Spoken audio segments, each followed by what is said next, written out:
at world famous surf spot Super Tubes in Jeffreys Bay. Before the lockdown started, I did a case where a patient came in with a broken bridge and anchor teeth were completely destroyed.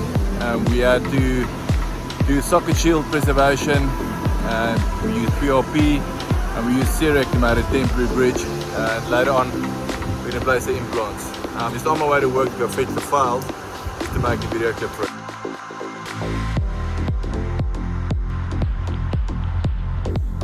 So the patient came in with the bridge re-cemented in place, but underneath you can see on the x-ray it's completely decayed.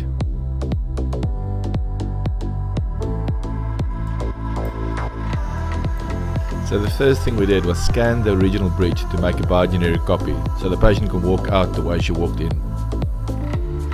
Terry then prepared the PRP and the PRF that we were going to place inside the patient's sockets to preserve the bone. That's what it looked like after we removed the bridge. We then prepped the new anchor teeth and scanned to design the new bridge.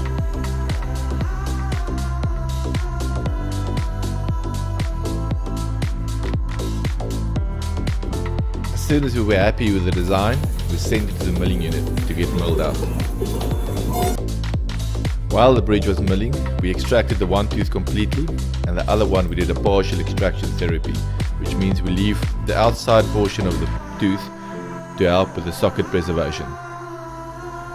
We then fill the sockets with bone and PRP. Then we'll close up the sockets with a PRF membrane. By the time we finished that procedure, our temporary bridge came out of the mill and we could cement it into place immediately. As you can see, our patient walks out almost exactly the way she walks in. That temporary bridge will stay in 3 to 6 months. After that, we'll place the implants using guided surgery.